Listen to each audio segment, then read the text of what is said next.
Hello friends, I welcome you all to my YouTube channel Pharma Wisdom. Today we are going to cover first part of the posology topic.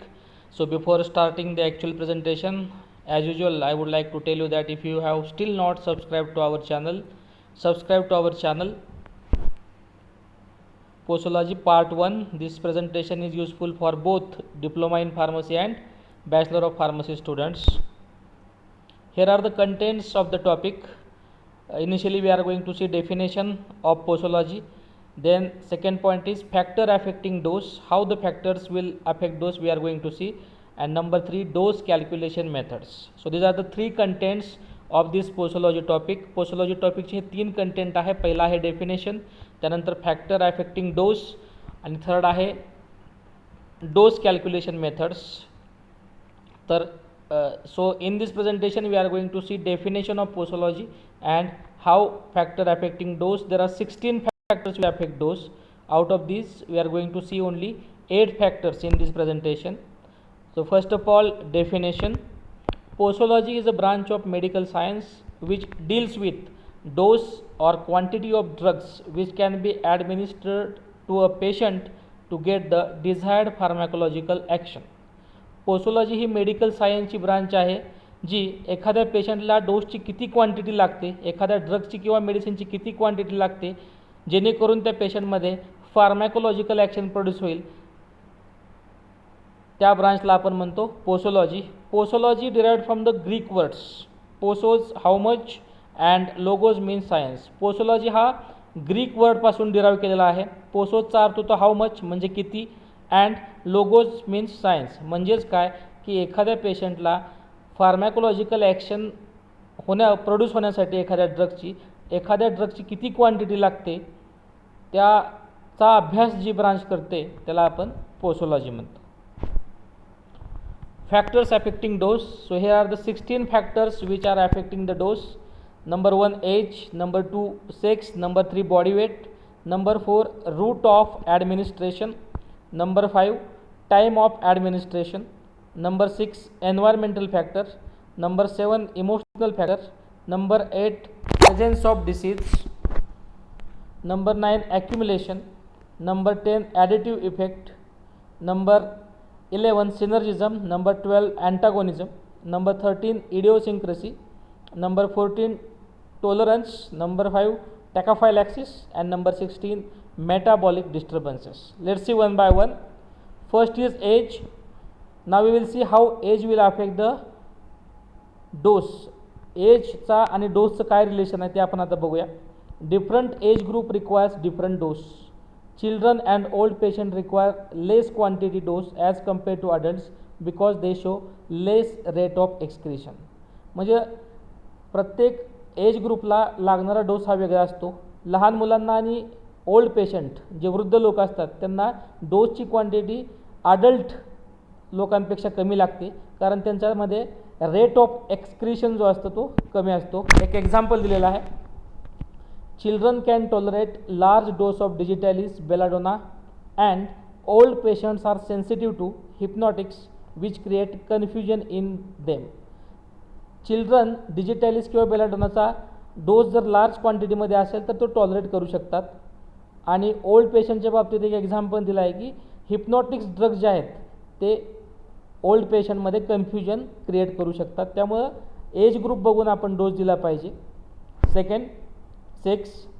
Women do not always respond to the action of drugs in the same manner as it done in men. म्हणजे ज्या प्रकारे पुरुष लोक एखाद्या ड्रगला response देतात, मेडिसिनला देतात, त्याला woman त्याच प्रकारे रिस्पॉन्स देतील असं नाही. Special care should be taken when drugs are administered during menstruation, pregnancy and lactation. वुमेनमध्ये किंवा स्त्रियांमध्ये मेन्स्ट्रुएशन, प्रेग्नन्सी आणि लॅक्टेशन कंडिशनमध्ये काही ड्रग्ज देताना विशेष काळजी घेतली पाहिजे. एक्झाम्पल बघा. The strong purgative example aloes should be avoided during menstruations. Aloes drugs आपण जे स्ट्रॉंग पर्गेटिव्ह आहेत ते इव्हॅक्युएशन ऑफ बॉवेलसाठी वापरले जातात, ते मेन्स्ट्रुएशनमध्ये आपण अवॉइड केले पाहिजेत. Similarly, the drugs which may stimulate the uterine smooth muscles, example, drastic purgative anti-malarial drugs are contraindicated during pregnancy. असे काही जे ड्रग्ज आहेत किंवा मेडिसिन्स आहेत जे युटेराईन स्मूथ मसलला स्टिम्युलेट करतात, उत्तेजित करतात, असे ड्रॅस्टिक पर्गेटिव्ज असतील किंवा अँटीमलरियल ड्रग्ज असतील, असे ड्रग्ज प्रेग्नन्सीमध्ये आपण कॉन्ट्राइंडिकेटेड केले पाहिजे, म्हणजे घेतले नाहीत पाहिजे. During lactation morphine tetracycline avoided because its effect on babies. Morphine आणि टेट्रासायक्लिनसारखे ड्रग्ज लॅक्टेशनमध्ये म्हणजेच फीडिंग मदर जे आहे, जी बाळाला आपली आई दूध पाजते, त्याने हे ड्रग्ज मॉर्फिन आणि टेट्रासायक्लिन लॅक्टेशन कंडिशनमध्ये अवॉइड केले पाहिजे. Number 3 body weight. The average dose is mention either in terms of milligram per K G body weight. तर एखाद्या पेशंटच्या बॉडी वेटला किती मिलीग्रॅम डोस लागतो या निष्कर्षानुसार तो डोस कॅल्क्युलेट केला जातो. Another technique used as a total single for an adult weighing between 50 to 100 kg. Generally एक वजन गट ठरलेला आहे की 50 ते 100 kgमध्ये जो डोस लागतो तो जवळपास सारखाच लागतो. However the dose expressed in this way may not applied in case of obese patient, children and malnourished patients. पण हे 50 ते 100 kgमध्ये जो क्रायटेरिया आपण आता सांगितलं की जवळपास एकसारखाच डोस लागतो, तो क्रायटेरिया ओबेस पेशंट म्हणजे जे लठ्ठ पेशंट असतात, चिल्ड्रन असतात किंवा मलनरिश्ड पेशंट असतात, जे कुपोषित पेशंट असतात, त्यांना हा क्रायटेरिया लागत नाही, त्यांना कमी जास्त डोस ठरवून दिला जातो. तर ही कॅटेगरी त्याला अपवाद आहे. It should be calculated according to body weight. Body वेटनुसार सुद्धा डोस हा कॅल्क्युलेट केला जातो.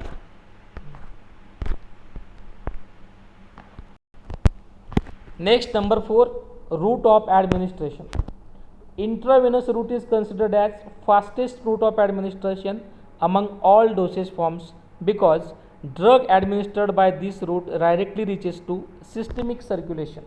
इंट्राव्हेनस रूट म्हणजे आय व्ही रूट जो आपण इंजेक्शनद्वारे देतो, हा सर्व रूट ऑफ ॲडमिनिस्ट्रेशनमध्ये फास्टेस्ट रूट कन्सिडर केला जातो. कारण जेव्हा आपण इंट्राव्हेनस रूटने ड्रग ॲडमिनिस्टर करतो तेव्हा ते डायरेक्टली आपल्या ब्लड स्ट्रीममध्ये किंवा सिस्टमिक सर्क्युलेशनमध्ये जातं. But disadvantage is it may produce toxic effect and dose cannot be reversed. पण याचा एक डिसॲडव्हान्टेज आहे की हा टॉक्झिक इफेक्ट प्रोड्यूस करू शकतो आणि ह्याचा डोस आपण रिव्हर्स करू शकत नाही. तर याचा डिसॲडव्हान्टेज असा आहे की हा टॉक्झिक इफेक्ट प्रोड्यूस करतो. का करतो? कारण जेव्हा आपण इंट्राव्हेनस रूटने एखादा डोस किंवा ड्रग ॲडमिनिस्टर करतो तेव्हा तो डायरेक्टली आपल्या ब्लड स्ट्रीममध्ये जातो आणि ब्लड स्ट्रीममधून तो पूर्ण बॉडीमध्ये सिस्टमिक सर्क्युलेशनमध्ये लवकर पसरतो. त्यामुळे त्याचे टॉक्झिक इफेक्ट होऊ शकतात आणि तो डोस आपण रिव्हर्स करू शकत नाही. Number 5 time of administration. The presence of food in the stomach delay the absorption of drug and rapidly absorbed from the empty stomach. Example अँटॅसिड. आपल्या पोटामध्ये जर अन्न असेल आणि त्याच वेळेस जर आपण ड्रग घेतले किंवा मेडिसिन घेतले तर त्याचं ॲब्सॉर्प्शन डिले होतं, म्हणजे त्याचं ॲब्सॉर्प्शन लेट होतं. ड्रग्सचं ॲब्सॉर्प्शन केव्हा चांगलं होतं? जेव्हा आपण एम्प्टी स्टमकने ते ड्रग घेऊ, म्हणजे उपाशीपोटी जेव्हा आपण ड्रग्स किंवा मेडिसिन्स घेतो त्यावेळी त्याचं ॲब्सॉर्प्शन जे आहे ते लवकर होतं. But the certain drugs are effective when taken during or after meal. पण असे काही ड्रग्स किंवा मेडिसिन त्याला अपवाद आहेत. असे काही ड्रग्स इफेक्टिव्ह आहेत केव्हा? जेव्हा आपण ते जेवणाबरोबर किंवा जेवणानंतर घेतो. Example iron, arsenic and cod liver oil should be given after meal. Iron, arsenic किंवा कॉड लिव्हर ऑइलचे जे ड्रग्स किंवा मेडिसिन्स आहेत ते जेवणानंतर दिले गेले पाहिजेत. Number 6 environmental factor. Drugs which stimulate the body should be taken at day time and drugs like hypnotics and sedatives are effective at night. असे ड्रग्ज असतात जे बॉडीला उत्तेजित करतात, ते आपण दिवसा घेतले पाहिजेत. आणि ड्रग्स लाईक हिप्नॉटिक्स अँड सेडेटिव्ज जे आपल्याला झोप येण्यासाठी आणि आपलं डोकं शांत ठेवण्यासाठी वापरले जातात, असे ड्रग्स किंवा मेडिसिन्स आपण रात्री घेतले पाहिजेत. एक्झाम्पल दिलेलं आहे. The amount of barbiturate required at day time is more as compared to night time. तर बार्बिच्युरेट हे हिप्नॉटिक अँड सेडेटिव्ह कॅटेगरीमध्ये येतं. शांत झोप येण्यासाठी किंवा डोकं शांत ठेवण्यासाठी आपण बार्बिच्युरेट वापरतो. तर त्याची क्वांटिटी ही दिवसा आपल्याला जास्त लागते रात्रीपेक्षा. असं का होतं? कारण रात्री हा आपला नॅचरल स्लिपिंग टाईम आहे आणि दिवसा हा आपला नॅचरल स्लिपिंग टाईम नाही आहे. त्यामुळे रात्री त्याचा डोस आपल्याला जास्त लागतो. Second, alcohol is better tolerated in cold environment as compared to summer. Alcohol हे थंड वातावरणामध्ये जास्त प्रमाणात आपण एखादा व्यक्ती घेऊ शकतो ॲज कम्पेअर्ड टू समर. समरमध्ये उष्ण वातावरण असतं, त्यामुळे त्याचा एन्व्हायरमेंटल इफेक्ट असं सांगितलेलं आहे की त्याची क्वांटिटी जनरली कमी घेतली जाते आणि कोल्ड एन्व्हायरमेंटमध्ये ते चांगलं इफेक्टिव्ह ठरू शकतं. Number 7, emotional factor. Personality and behaviour of physician plays an important role in case of psychosomatic disorders. म्हणजेच एखाद्या सायको पेशंटला किंवा सायकोसोमॅटिक डिसऑर्डर असलेल्या पेशंटला जेव्हा फिजिशियन ट्रीट करतात तेव्हा त्या फिजिशियनची पर्सनॅलिटी आणि बिहेवियर हे त्या पेशंटबरोबर फार महत्त्वाचं असतं. Females are more emotional than male and require less dose of certain drugs. Females ह्या मेलपेक्षा जास्त इमोशनल असतात आणि त्यामुळेच त्यांना काही ड्रग्सचा डोस हा मेलपेक्षा कमी लागतो. Number 8, presence of disease.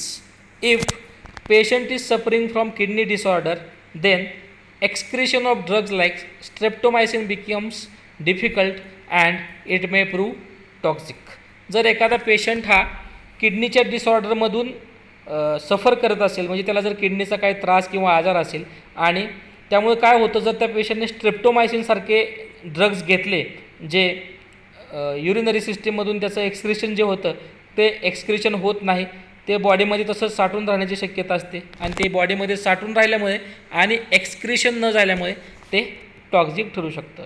So these are the 8 factors out of 16 factors which affect the drugs. So remaining 8 factors we are going to cover in next presentation, that is posology part 2. Stay tuned, subscribe to our channel Pharma Wisdom. Thank you so much.